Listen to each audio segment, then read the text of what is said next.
Welcome to the Gentleman's Guide to Gaming. This video is about the best role-playing game I have ever played. Now, I thought after I did the video on the worst RPG, it's only fair that I do a video on the best RPG. And once again, this is no reflection on the game itself, on the system or anything like that. It's simply on the way it was run, the way it is still being run, in fact, the way my character has worked in it, and just how much role-playing experience I've got out of it. Now, I've played a number of very, very good role-playing games in my time as a role-player. I've played a superb Dungeons & Dragons game as one of the first role-playing games I ever played. I have played excellent games of Battle Lords, of Conspiracy X.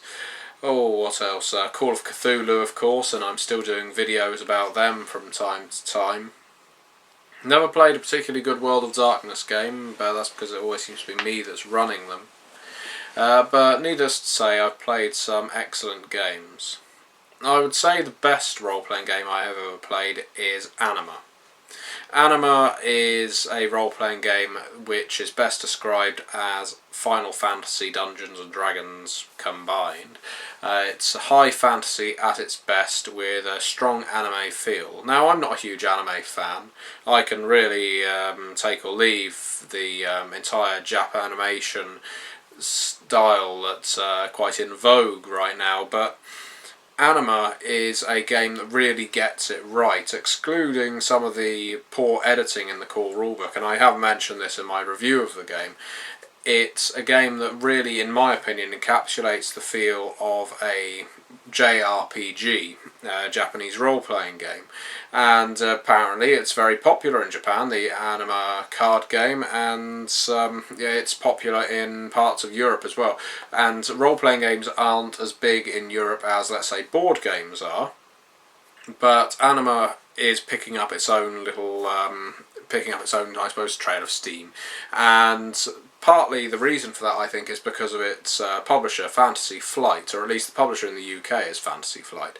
Fantasy Flight are well known for their board games Arkham Horror, Talisman, for publishing Dark Heresy, for publishing a great many products at amazingly high production values. So they're always in full colour, they always look fantastic. Now, the price can sometimes be quite high, whether for board game or role-playing game, but the point is they always look good, and I can't think of a better thing to bring in a new gamer than a book that looks really good.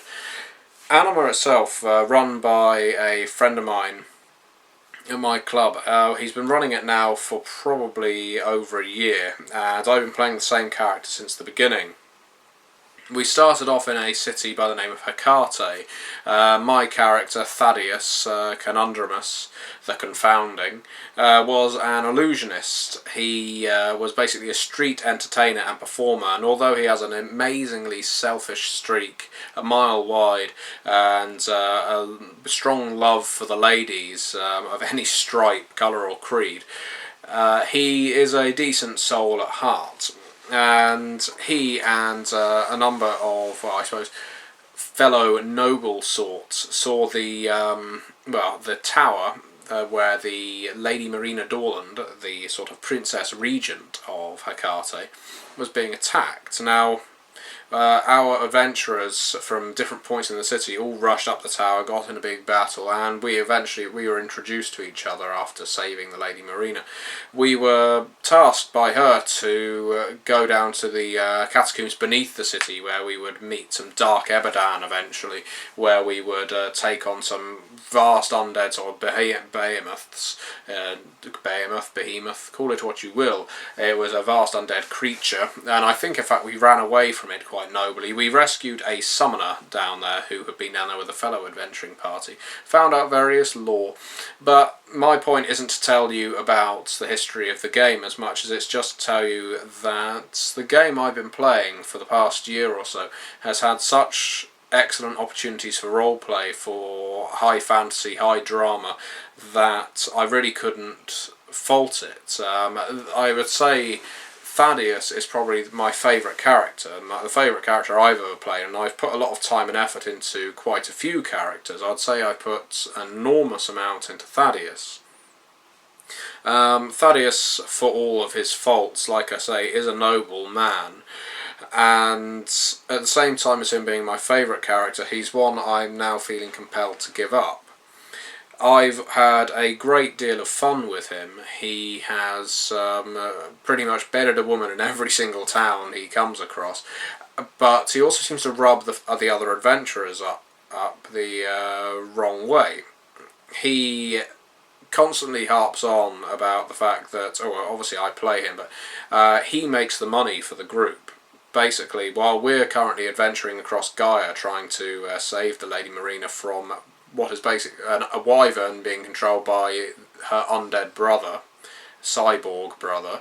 Yet the adventure is as weird as it sounds.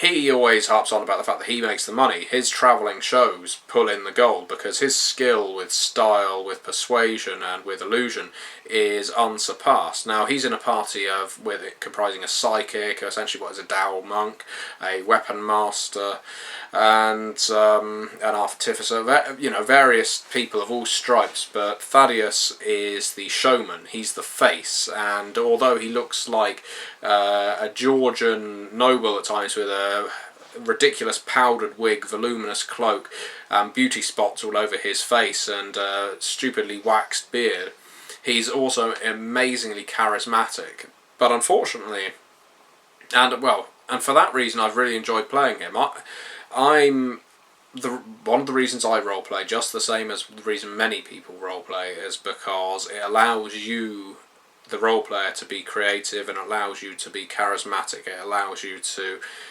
be open and out there and an extrovert.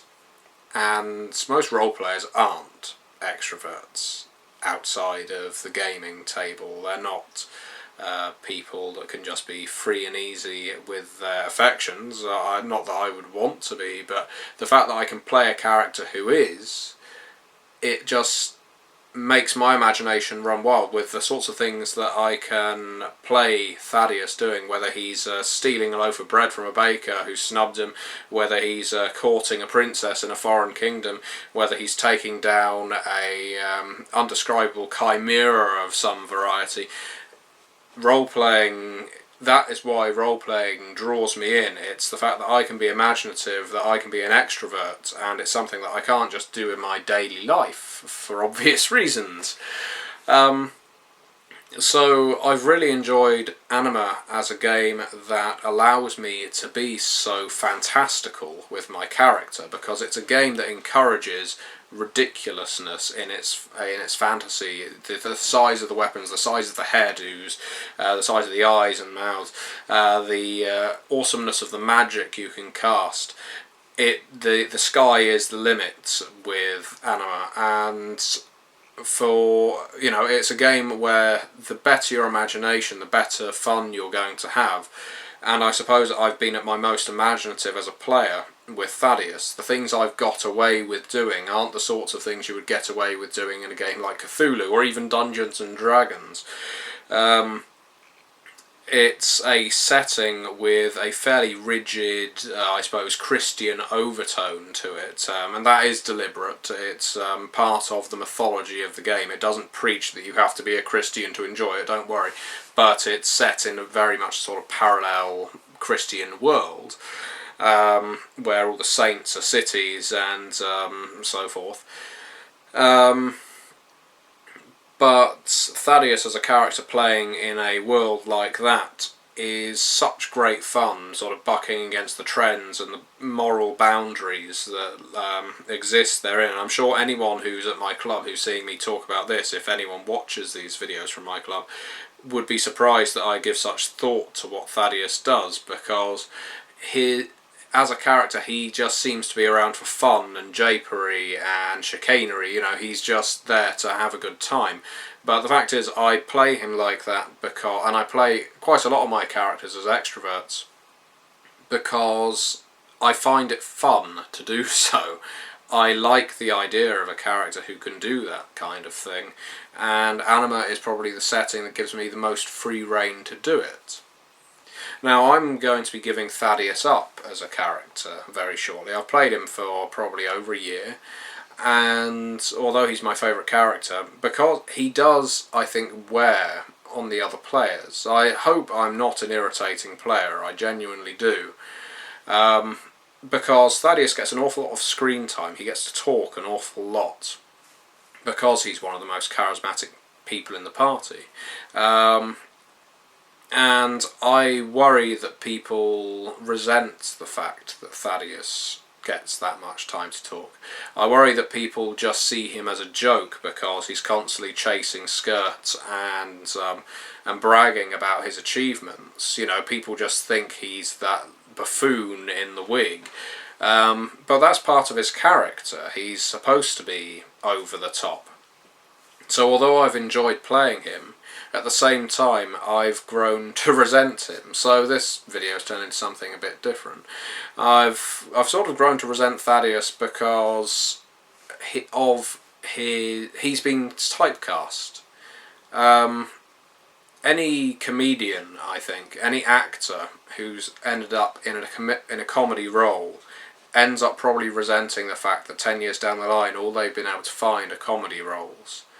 And I think the problem, whilst at the same time as being one of the best parts of Thaddius, is his light-hearted nature. I think now that if I took Thaddius into a serious situation where he was subdued and he was subtle and he was trying, let's say, to be normal, the rest of the party, and with no fault of their own, it's how he's acted, would not take it seriously, wouldn't take it at face value, and would probably ruin the entire situation for me and for the party and for the game itself. So Thaddius as a character has become somewhat typecast, and I don't think an RPG, or at least not an RPG I've played, allows for enough character development, unless you've got a rotating cast of players and characters, to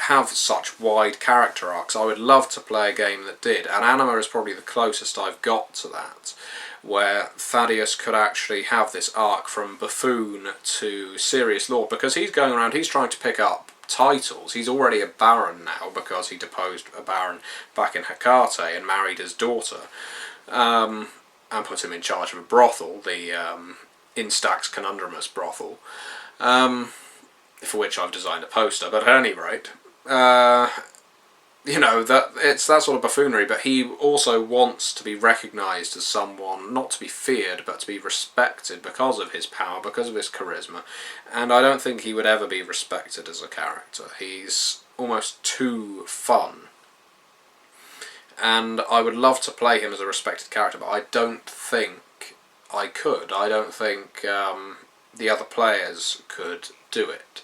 And that's not me doubting their ability. I think it's just that I've played him as this comedy character that I've had such fun with for the past year, for far too long now. I just don't think it's a possibility anymore. So, Anima is the best RPG I've ever played. It's given me the most fun I've ever taken out of a character and out of a campaign. The person running it is superb. His ideas are unparalleled. They far outshine mine. With Pathfinder, I am always impressed every single session with the things he comes up with and the challenges he throws against us. It really does feel like such good high fantasy, the likes of which you'd find in some Moorcock novel.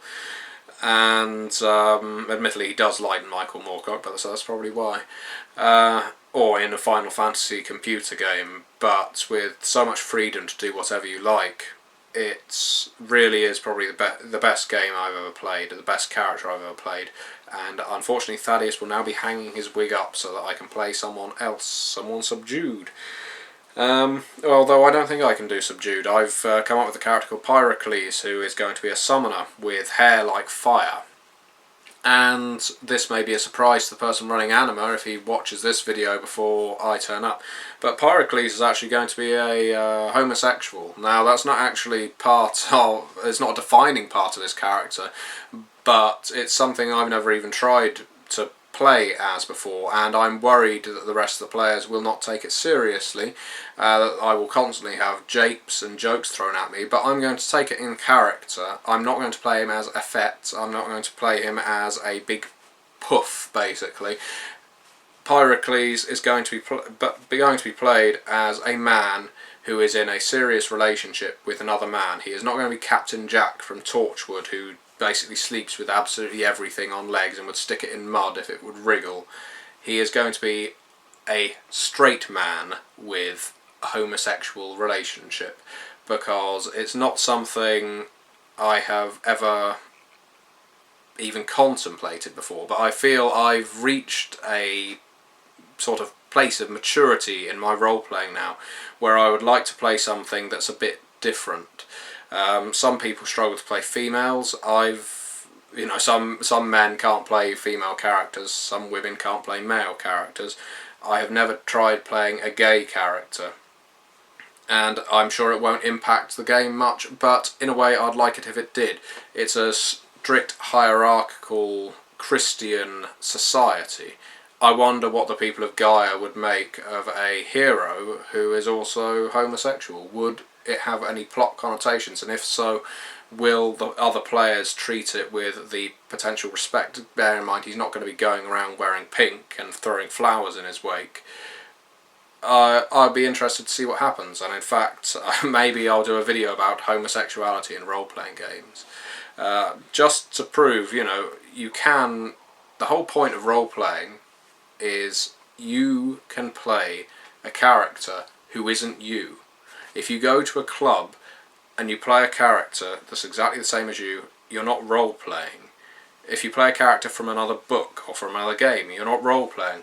You should make up a character that is something that isn't you, something that you would not love to be able to do, but you would love to be able to just put your mind into and see from their perspective, and see whether you can actually do justice to the concept that you have in your head. And with this new character Pyrocles, I will try and do that concept justice. So, thank you very much for watching, and with any luck you'll get an update, probably in a couple of months, on how that character went. Hopefully it won't be disastrous. You may have noticed, by the way, this video has gone on, I don't know why I'm pointing upwards, this video has gone on for longer than 15 minutes, because for some reason my account has been allowed to do that. So, if you've stuck with it this far, thank you very much for watching, and well, if this is posted before Christmas, Merry Christmas to everyone, and Happy Yule to you, Tetsubo. A Festivus for the rest of us, to everyone celebrating the Festivus of this season. Happy Hanukkah, and any other bizarre tradition you might celebrate at this time of year that comprises giving gifts to other people and receiving an inordinate amount of presents from them. Thank you again for watching. Bye bye.